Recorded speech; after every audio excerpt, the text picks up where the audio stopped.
Alors le balman n'a commencé que tu auras les politologues de New York. Balimao, ne vidéo urgent de aya partager djembe ka soro. Balimao, si c'est demandement de non. Mais si c'est bakuru ba yere mounye folo balimao. Anga kaunde attaquera bi. Mais anga sorasu faux. Ame président Assimi faux. Bravo à l'armée malienne. Malion, agno de fois yana depuis nga kunu vidéo là. Ngoma, ngoni kelen en tant que Francima bam aga sorasu la bol la kelen mahali damine folo. Awa mogo do fana wulembe kle flyna. Wugati mina ambe kanga jamana sauver. Do wulembe politique go kele la. Do wulembe nambara glauna. Kube président Assimi negen. Kaki présente élection nata. Président Assimi ala kini ci qui présente élection na de. Ou te ka ke jamana ka inter la. Ou be ka ki ou te ka ke jamana ka inter la. Ou te ka ke ka inter la. Ou be ka ku yere ka intérêt personnel la. Wugati nanga jamana be ka ci. Do be touriste la. Do be yala la. Malien me kuma gele fo onyena. Ni priorité malabi. Ni priorité folo me malabi. Ou ye insécurité de ye. Mbalimao. Et armée communication blameno kalasa ko les femmes urgents, les femmes basées à Intaha, un village de Gao, ont énergiquement répondu à une attaque de groupes armés très tôt ce matin aux environs de 3h30. Nous ne dispensons pas d'informations complémentaires. Nous y reviendrons amplement dans notre prochaine publication. Mali armée mogo boraka publication bla kutaranga kan attaqué mais ko armée sera ku genka boy. Ambo fanana erebeli sema mogo utara kata kuma RFI sanfɛ balimaw ngo janfa be Mali contrôle la koyi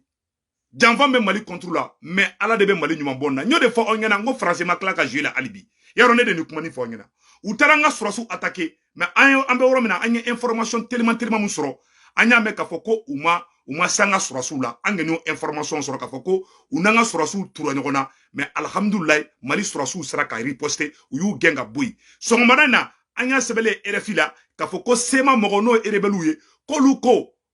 olu ka yɔrɔ bɛ Kidali ko Mali sɔrɔsu ka avion dɔ bɛ to ko ka taa Kidali sanfɛla la erebelu ko kolu ma jɛn n'o ye koyi kolu ma jɛn n'o ye ko ye olu ka azawadi ko mɔgɔ man ka se nɔ ko armée malienne kan ka dan yɔrɔ dɔ de la ko Mali sɔrɔsu bɛ ko accord violé a ye kuma in lamɛn dɛ minnu bɛ ko la don o don Sogɛli corrompilen don Sogɛli don ta ɲɔgɔn kɛlɛ a ye zɔnbaw minɛ mɔgɔ fagalaw filɛ Bamakɔ ko u bɛ Mali gouvernement na Maliens ni mɔgɔ kelen de nana an ka kɛlɛ tiɲɛ an bolo Mali ɲɔ de fɔ aw ɲɛna ni ye mɔgɔ fagala jɔ ka zone jɔ i kan ka jɔn fɔlɔ kɛlɛ an bɛ nin bɛɛ la an bɛ ɲɔgɔn kɛlɛ la rebelles bɛ ka taga kuma RFI la rebelles bɛ ka essayer cogo min na u bɛ se ka zone de tampon Maliens tɛ dogo la dɛ rebelles wulilen bɛ k'i jɔ bi a ɲɛmɔgɔ bɛɛ bɛ Bamakɔ kɔnɔna na i t'a a mɔgɔ langolon caman ye k'i da don o kuma la u nɔrɔlen de bɛ politicien zone Sogɛli bɛ tan karisa bɛ tan o rebelle kelen minnu y'an ka sɔrɔsiw da k'u kantigɛ u y'a kɛ ATT clé de la u m'a kɛ ka IBK to ye u m'a kɛ ka Alpha to ye u y'an ka sɔrɔsiw da k'u kantigɛ rebelle minnu y'an ka sɔrɔsiw faga u ma nimisa o rebelle kelen de wulilen bɛ bi olu bɛ mankankolon ci de la sisan nɔ dans les réseaux awa a kana rebelle ninnu minimiser dɛ rebelle ninnu bɛ ka baara min kɛ bilahi n'an y'u minimiser bilahi talahi o bɛ tila ka desu sɔrɔ an kan à chaque fois ni Maliens bɛ ka fara ɲɔgɔn kan wagati min na Malien den jugu dɔw de bɛ bɔ ka essayer ka taga jugu ka baara kɛ n'o de fɔ bɛɛ lajɛlen ɲɛna rebelles taara kuma bi yaro y'an ka kan attaquer bi non seulement an ka kanw bɛ ka attaquer yɔrɔw la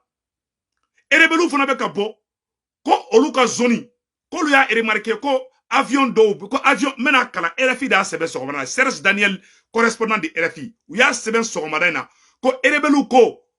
il faut pas que Mali armée ka avion ka pan olu ka zone kunna olu kɛlen bɛ ka yɔrɔ minnu contrôler i n'a fɔ Kidali n'a ɲɔgɔnna suw la k'olu tɛ fɛ ko armée malienne ka to ka avion bila ko ka taga o yɔrɔ la mais la zone des 3 frontières rebelles dɛsɛra ka maajugu kɛlɛ rebelles teriw n'o ye terroristes ye Mali armée de wulila ka taga o dugu libérer la zone des 3 frontières sisan rebelles bɛ ka fɔ ko Mali armée bɛ ka kɔnɔnajuguya kɛ olu la ko Assimi tilennen tɛ ko Sogɛli tilennen tɛ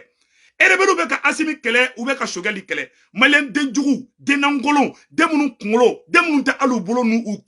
numun bolo n'u tuman bolo bɔ ɲɔgɔn na olu fana wulilen bɛ campagne na bi ko non ko Sogɛli don ta Sogɛli bɔ tan rebelles bɛ ka Sogɛli kɛlɛ aw fana bɛ ka Sogɛli kɛlɛ bɛɛ b'a dɔn Sogɛli bɛ ka mun da rebelles kan bɛɛ b'a dɔn Assimi bɛ ka mun da rebelles kan n'i y'a ye ne Seku Tunkara b'a fɔ n'an ka yafa politiciens ma bilahi ni rebelles ye mun kana politiciens ma kana mɔgɔ fagala ni zone e bɛ jɔn ta Ali lahara zone o ka kiri ka nɔgɔ ni mɔgɔ fagala ye mɔgɔ fagala assassin kafiri suran tere façon denjugu folo o ni erebelu de o erebelu kelon dale flanga gouvernement na ou dale fle Bamako vilaba kono kidali bugu o kerela ko di o erebelu kelon ma o erebelu kelon be ka boli mobili dakabana kono o erebelu kelon ka mogo be ka ke ambassadeur ye Nina Wallet erebelu ka mogo do be muso do be ko Nina Wallet Assimi Goïta ya ke Mali ambassadrice ye Japon o de Mali drapeau da duma ka karu chien ka toi kan kanga surasu kanteke kidali mogo munu nyoke o dale fle Bamako na we dengena mawe na be Mali fe muna ata fa ko golumene muna ata fa ko ata munu yanga sura munu yanga préfet fra kidali muna ata wuli ko golumene bi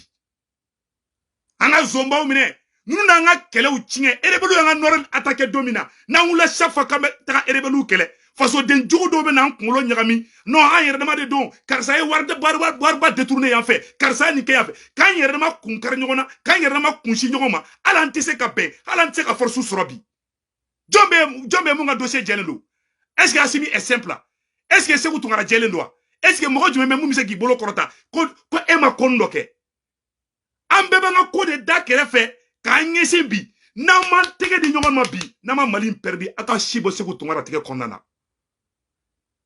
Nana erebelu kokoi erebelu yanga surasu kantege u manimisa u dale fle Bamako kono bi ali shini u ka surasu fle kidali ali shini u be ka Mali buruja u be CNT kono u be fambe u be ka Mali togo chinge u be ka Mali buruja aw sigile nyebola mais aw nyebe malien were u de la munu manga mogo faga ko yo shueni ndronke non anga corruption ke justice ni nana ni erebelu ko les criminels rebelles là, Mali justice nyinanuko, Mali autorité nyinanuko, Mali jeune leader, munu me panga prouti là dans les régions, munu me défilé de monde là, ko les leaders yo, ko les guide ou te ka rebelu tokofobi. Ou be ka ou bloqué, ou be agenda caché de boubolo. Ce ne sont pas des leaders, ce ne sont pas des patriotes, ce sont des opportunistes. C'est la pure et simple vérité. Ou te kuma rebelu kan erebelu fle CNT kono ubuto CNT kelen wono beta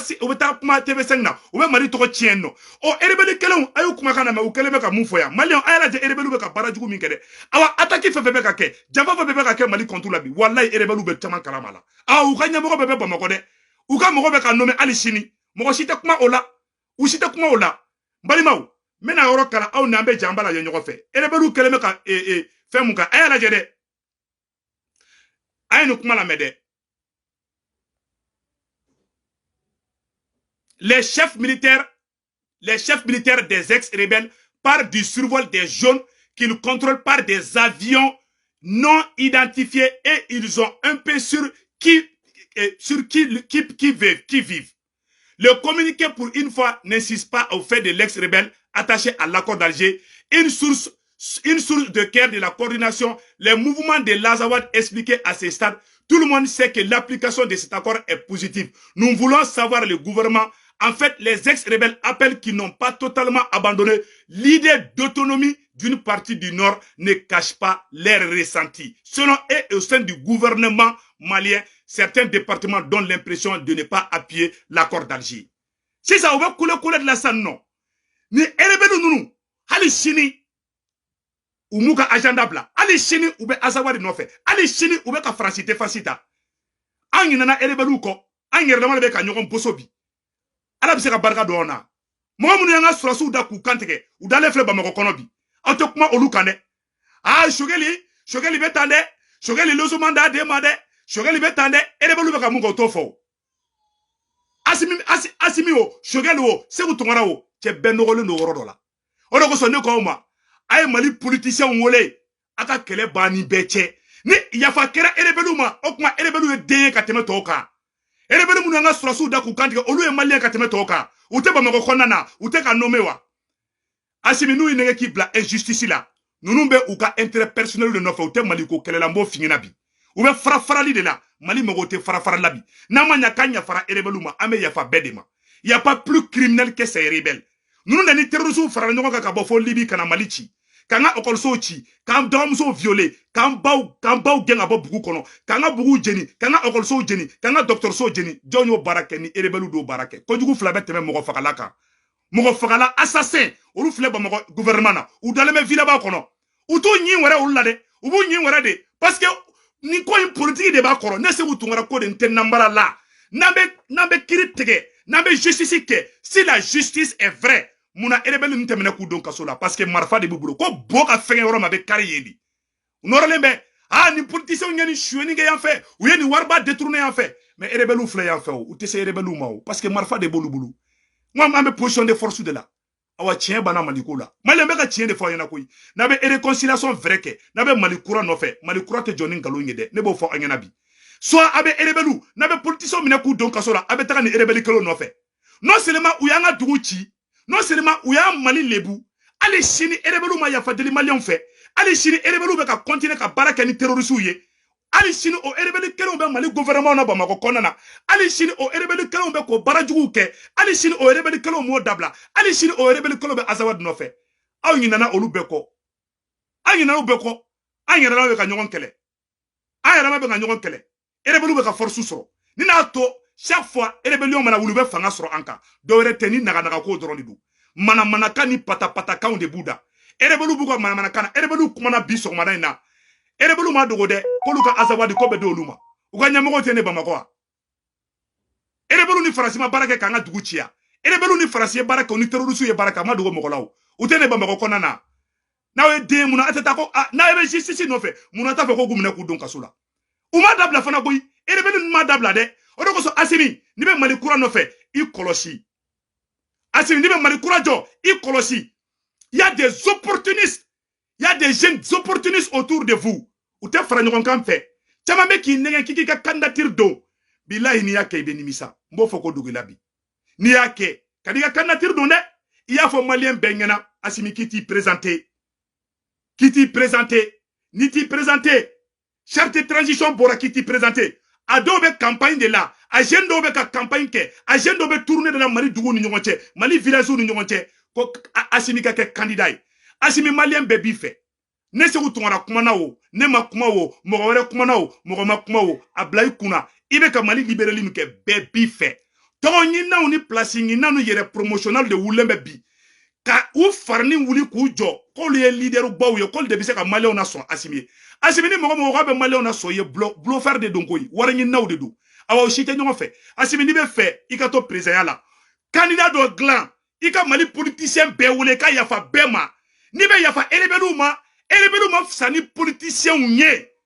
net se kan sigi ka elebelu mo fagalaw o be kidali ebe yafa uluma mun ye faso na fo suye kete yafa uluma faga mo mi criminel nunu nanga en lebu nunu nanga mo da ku kantige ni na elebelu en dusu de be tia quoi o abe yafa uluma a jeune délinquant jeune nafantan jeune barka banendo ube kulela dongo do Shogeli toka de Bouddha ou sinogoto Shogeli ou dato Shogeli qu'est-ce que Shogeli a fait Shogeli munde kula elebelu ko kute Shogeli fait Mali politicien ko kute Shogeli fait ni mogolangolo kelen fara kute Shogeli fait Assimi ni mi kolosu ubi ik sengorola nyagasa mogolangolo fendo bali chamambe no be kele na ute fendo ute fengala male ou akili bu numbara de sanfɛ ou te fendo ou te fen kalama ou te géopolitique donc do be wari ngi la wakati mina nga jamana be kachi wakati mina segu tungara bubu mabel amara sila ambe kan chesiri kamaleon informé sofrat lefa adobe défilé de la adobe campagne de la adobe défilé de la adobe yere de la adobe yere promotion de la maliko tew campagne be kunde tron ko olu ye malien be wole ko malien be ko ku sora ko Assimi allez Assimi malien be ma so kika ke candidat de nou negen billahi ubike bafajika modo soaji o tigi ka ke président ye no ye mandat kele ke Assimi benna billahi nunu te mogo ye akra tugu jeune si ko ye gidi ye parce que do nana réseau kani gidi ko kuma de mogo shikelo de kaka tugu mogo shiko kaka ke gidi ye président Assimi ne be conseil mun di président Assimi Goïta ma mon cher président am bebi fait malien bebi fait bi ni mogo ko kale be wuli ko kata campagne ke iye mbesi kinga kuma kan billet lundi 7 mars 2022 président Assimi Goïta ni mogo wulila kale be campagne de ke ko ka mogo la son ka be jamala bo iye jamala bo fe be a be escroquerie de malien bebi fait bi billahi tallahi malien bebi fait bi continue ka bara fait ikana jeune bo nyona jeune nyuma be guerre yere neri yemuye ça c'est la communication mama be se communication na ika jamana techi ima Vladimir Poutine dongo na be bo abe français ou jabi dongo don ou be guerre communication na ambe dien kura mi kono bi ambe guerre de communication na awa jama kuru do de bolembe bi président Assimi kube negen ke ki ga candidature don ala kini chi ki ga candidature do kadiga candidature don de mbola bi kila somini uni jabulu be ku tege di nyogoma uni mɔgɔ wɛrɛw bɛ k'u tɛgɛ di ɲɔgɔn ma u ye maliyɛn dɔ bɔ maliyɛn dɔ la u ye maliyɛn dɔ bɔ maliyɛn dɔ la rebelle bɛ fagali kɛ u bɛ mɔgɔw la ɲina rebelle kɔ ne Segu Tunkara de fɔlɔ ni rebelle kɛlɛ daminɛ u nana n ka kɛlɛ ɲagami n bolo ko karisa ye zone ye dɛ ministre zone dɛ député zone dɛ a bɛ bagala cɛ kunsigijan in ma a petit modèle caman de b'an senkɔrɔ n bɛ ka tiɲɛ de fɔ aw ɲɛna koyi n'an bɛ yafa rebelle ma an bɛ yafa Mali politicien bɛɛ ma pion ali minnu bɛ exil la an b'a bɛɛ wele a bɛ ka kule bi ko Buba Fane bɛ ne yɛrɛ dɔgɔya la o mais Buba Fane ka fisa ni rebelle ye koyi rebelle ça dit que an ka tiɲɛ bɛ bɛɛ ɲɛkɔrɔ quoi ne tɛ Buba Fane ka contre la Buba Fane bɛ to ka mɔgɔ bila ka ne yɛrɛ neni mais moi je comprends parce que a diminen do parce que an ka tiɲɛ fɔ tiɲɛ yɔrɔ dɔ bɛ yen nɔ aw rebelle minnu y'an ka sɔrɔsiw da k'u kan tigɛ aw bɛ ka baara kɛ n'olu ye aw bɛ k'olu ka mɔgɔw kɛ ambassadeurs ye mais aw ka ɲɛ tɛ da politiciens kan e cɛ o tɛ ko jɛlen ye koyi Asimi u bɛ k'i nɛgɛn de Mali justice si la justice est équitable wallahi ni rebelle ali bu ma dabla ali sini prévu bɛ ka yira ko ni terroristes de bɛ ka baara kɛ an ka kan minnu bɛ ka ci u b'a kalama rebelle b'a kalama la zone des 3 frontières rebelle ban ka taa population sévi mais ko Mali armée de wulila ka tɔgɔ olu sévi o rebelle kelenw ils ont eu les kilos bi sɔgɔmada in na ka taa kuma RFI la o rebelle kelenw taara kuma RFI la k'olu tɛ fɛ ko Mali sɔrɔsiw ka avion ka taa Kidali ko jaune de tampon pendant que rebelle bɛ ka ɲini k'an ka jamana tila aw bɛ ka ɲɛsin zon ma yan'a ka ɲɛsin zon ma a ta ɲɛsin mɔgɔ fagala ma c'est des manipulateurs c'est des jeunes manipulateurs Asimi n'u y'i nɛgɛn ne Segu Tunkara nata t'i kan ne mago t'i ka dɔrɔmɛ la ne Segu Tunkara Amara Sila Bubu Mabel ani Fomba mun bɛ CNT la billahi anw bɛ ka maliyɛnw kunnafoni bi 24 heures sur 24 mɔgɔ caman wɛrɛw bɛ ka kɛ dɛ mais ne mun f'i ɲɛna Bubu Mabel mun filɛ nin ye ne tile kelen ma kuma Bubu Mabel fɛ Bubu Mabel Jawara fa ni Gandi maliyɛn bɛ émission kɛ la billahi Asimi ninnu ɲɔgɔnna su de ye fasojɔlaw ye ninnu de bɛ se k'i dɛmɛ cɛ fasojɔ tɛ jamalabɔ ye dɛ Paul Kagame wuranda jɔ an ma jama ye kule la jama bɛ taa fara ɲɔgɔn kan kule la jama bɛ kule micro bɛ ta an t'a dɔn kuma min yɛrɛ bɛ ka fɔ mais kuma min bɛ fɔ WhatsApp kan kuma minnu bɛ fɔ réseau kan o de bɛ na ni éveil de conscience ye o kumaw de bɛ don adamadenw na o de bɛ adamadenw hakiliw yɛlɛma mais ka jama fara ɲɔgɔn kan ka kule k'e ye champion ye o tɛ jamana jɔ ye dɛ billahi tallahi o tɛ jamana jɔ ye n bɛ ka tiɲɛ de f'i ɲɛna bi Segu Tunkara de bɛ nin f'i ɲɛna cɛ si tɛ nin f'i ɲɛna mɔgɔ ɲɛngoya tɛ ne la u kalannen tɛ ne ye u tɛ fɛn dɔn ni ne ye awa ne tɛ leaderia nɔfɛ ne tɛ ɲɛngo ye mais ne bɛ tiɲɛ de fɔ jamana si ma jɔ nkalon kan jamana si ma jɔ clan dɔ ka t'i fara ɲɔgɔn kan k'olu ye leaderu de k'olu de bɛ maliyɛnw dɔn olu de bɛ se ka maliyɛnw na convaincu ko k'o latugu e kɔ bluffeurs de don wari ɲininaw de don billahi maliyɛn bɛɛ fara ɲɔgɔn kan i mago bɛ Mali den bɛɛ la bi Nelson Mandela bɔra kaso la don min na Nelson Mandela bɔra kaso la don min na a ye Sud-Afrique tubabu apartheid kɛlɛ la o tuma wulu de bila ka farafinw faga u ye Sud-Afrique u ye Afrique du Sud u y'a sanu k'u ta ye u y'a jama k'u ta ye u y'a dugukolo k'u ta ye Nelson Mandela donna kaso la a bɔlen kaso la a ko non ko c'est bon ko n'a ko k'a bɛ justice kɛ dɔrɔn ko jamana bɛ ci Asimi n'i ko k'i bɛ justice kɛ hali kɛrɛfɛla bɛ furan hali Asimi yɛrɛ bɛ ɲininka parce que Bunti la u ye fulaw fagali min kɛ Bunti Faransi ka sɔrɔsiw ye fulaw fagali min kɛ Bunti Asimi o Kamara o les 5 colonnes aw bɛɛ bɔra aw y'aw da Faransi kɔ kan ni Chinois ka jamana don dɔrɔn san b'a sɔrɔ u y'aw bɛɛ exécuté mais n ko maliyɛnw ɲɛfara aw ma il y a pas plus crime que l'assassinat crime tɛ diɲɛ kɔnɔ mun ka jugu ni mɔgɔ faga ye o crime tɛ diɲɛ kɔnɔ mun ka jugu ni mɔgɔ faga ye mɔgɔ fagalaw bɛ yen o assassinw mɔgɔ fagalaw u filɛ aw kɛrɛfɛ u n'aw bɛ ka baara kɛ aw bɛ k'u nommer hali sini o tuma olu ye maliyɛn ka tɛmɛ tɔw kan an yɛrɛ tɔgɔ nin jeune kirikara ninnu kɔ dɛ ninnu ye faralikɛlaw de Mali jɔlɔ tɛ dɛ ni jeune minnu bɛ pan ka purti la dalen bɔlɔn fɛ wallahi ninnu ka jugu ni ninnu ye sema ninnu ye rébellion kura de dilantɔla ye ninnu ye danger de Mali ma bi n bɛ ka tiɲɛ de fɔ aw ɲɛna bi awa ni cɛ t'a fɔ ne b'a fɔ c'est la pure et simple vérité a bɛɛ ni Ala na kira cɛ ne nata tɛ mɔgɔ kan dɛ awa ne tɛ ɲango fana ye i bɛ wulu ni sagaw ni ensigaw bɔlen sa Segu ye ɲango de ye Segu bɛ cɛ ne tɛ leaderia nɔfɛ ne mago t'u ka foyi la a bɛɛ ni Ala na kira cɛ an mago t'u ka foyi la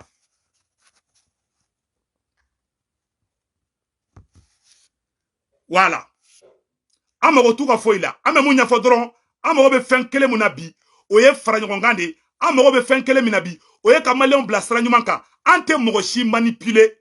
an tɛ manipulation na dɛ awa an tɛ sigi mɔgɔ fana ka taa maliyɛnw manipuler u bɛ manipulation na u yɛrɛ ka mouvement ka intérêt la u bɛ ka jamaw fara ɲɔgɔn kan yɔrɔw bɛɛ la ka don bɛɛ kunna ko Asimi ka kɛ président ye Asimi ka ni présenter